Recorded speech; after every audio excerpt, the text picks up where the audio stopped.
Okay, let's get this show on the road.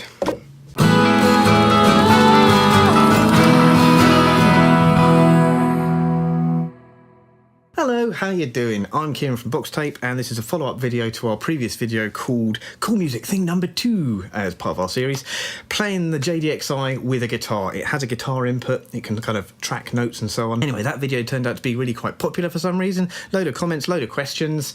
First time that's happened, to be honest, but I'll roll with it. Let's see what we can do in terms of answering some of those questions and also talking a bit more about that feature in detail. So first question, pretty easy. I'm afraid I don't speak the language, but this kind person asks, I want it all. Tell me, please, this is a basic ability of JD-Xi? If yes, I'll buy it today and put my guitar in it. Yeah, it is. Next one, Zero asks, just through a regular jack? So let me talk you through the jack. Indeed, it's a regular jack. Right at the back here, we've got a input mono, and it's got a line or guitar, little toggle switch. So left line, right guitar. On guitar, it's got the input. That is it. You are done, my friend. Follow-on question from Sam. I plugged my SG in and it doesn't work. What am I doing wrong? I press auto note like you say. Well, so I have generic white guitar. It is in fact going into a DI box, but that's just linked, so it's effectively part of a cable to that line input on the thingy, on the JD-Xi. If I press auto, so first of all, if I try something, nothing. If I press auto note, it does just work. My guess is dodgy cable, dodgy guitar, strange pots not turned up, volume not up. Maybe a JD-Xi is broken, but it is as simple as that. You can see this is right next to the mic input. The idea being you can sing and have it follow the note you're singing, or you can use another external source there, but they all go to the same thing. If it's not working, yep, it's probably broken. Sorry. Kill. Emperism asks, hi, cool video. I have a problem with the JD-Xi. When I play with beats, my guitar sounds acting very strange, cut out, feels like it's trying to correct it somehow. Do you know if there's any auto-correction function on, off, or how I can get rid of it? Like I can't do pull on, pull offs, hammer on, pull off, I guess, like you do here because it refused to play the notes. Thanks in advance. So let's test this one out. If I play A on the synth, and I play A here, sounds the same. If I bend it up slightly first, sounds a bit sharper. Maybe there's a slight bit of auto-correction, but it still plays it even if I'm not on the note. And indeed, it follows it when I do the bends. Slides. Work fine. Vibrato. Fine. Hammer-ons. Fine. Pull-offs up fine. A little bit of a blip there, and I'll talk more about the problems with this in a sec. If it's feeling strange, it's probably the tracking problems. So let's get on to those with another question. So Andri Bayoraji, I'm sorry I mispronounced that, asks, can it do a chord with guitar? And basically no, it's tracking one frequency, one note. So if I play a, let's get a better patch. So strings would be awesome. And if I try and do a D chord, you get diddly. It might occasionally do half a note, even with an octave there. It kind of gets it.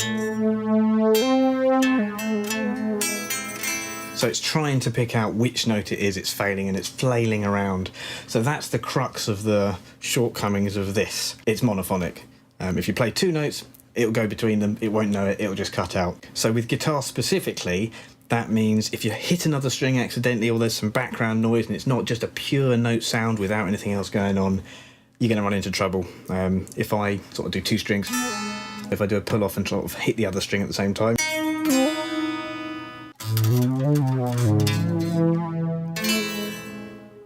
so if you are going to try and use this for reals, for a live performance, say, you need to make sure your playing is pretty clean, you're muting the other strings, you know, the whole dance that you learn as an electric guitarist to keep everything muted. Pablo Beltaco asks, how does latency work?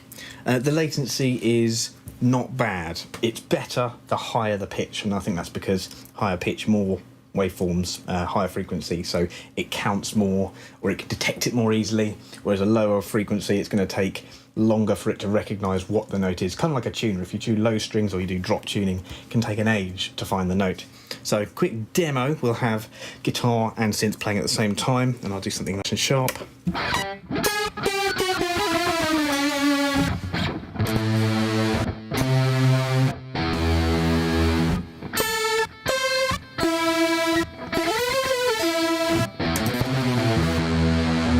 You see what I mean? So actually, if you want really low sounds on the synth and you're doing a bass line, it might actually be worth playing it high and then using the octave feature to take it down. Down, down.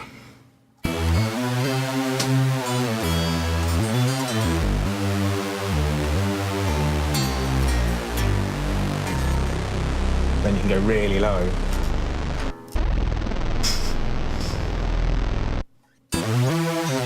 So certainly if you're playing anything quick or doing anything faster, rapid, you want to be playing it high up.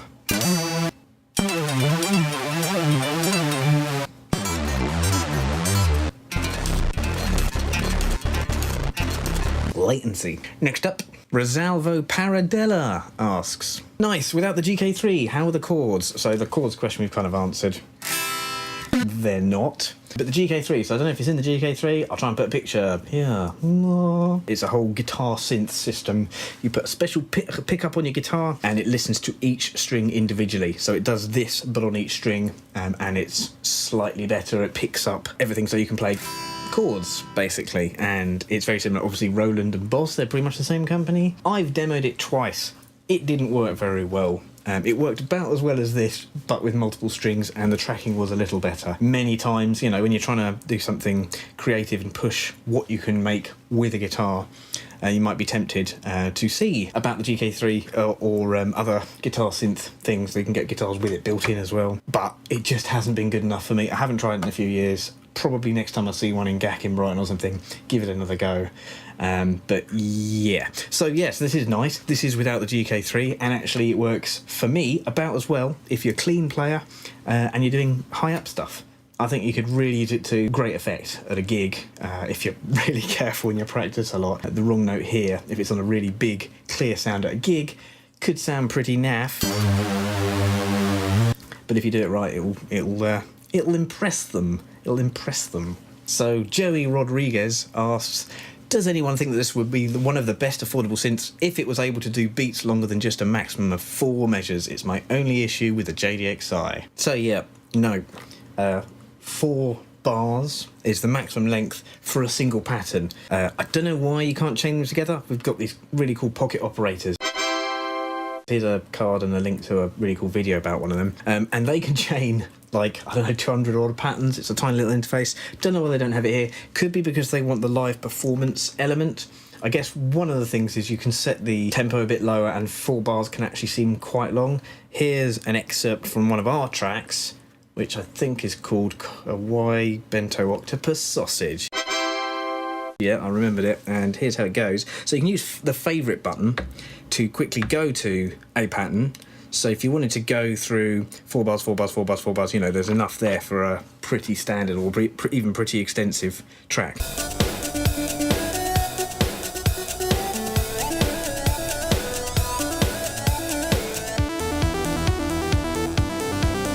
So realistically, that's about as long as you're going to get unless you drop the tempo right down. Finally, Lacey asks, I got one of these synths and it's putting me off making music. I may well sell it.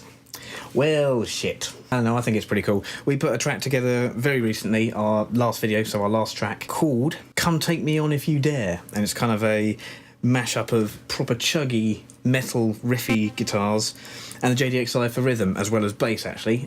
Quick preview. Every little gesture so vital to some take note. Come take me on if you dare. So yeah, if you like that, go check it out and see the original video for this one if you haven't already come from there, and get a feel for the kind of thing you can do with it. A bit more demo in there. So that's really it for today. That's covered all the questions. Thanks very much for watching. If you like the video, like the video, please. That would be great. Cool. And we don't do too many geary Q&A videos, but if this was any good, or you've got any other questions or anything, any ideas for other Q&As or gear stuff we can put together, let us know in the comments. We aim to please. So that's about it. Hope you'll check out the rest of the Boxtape channel. Subscribe, perhaps, if it takes your fancy, and I'll see you next time.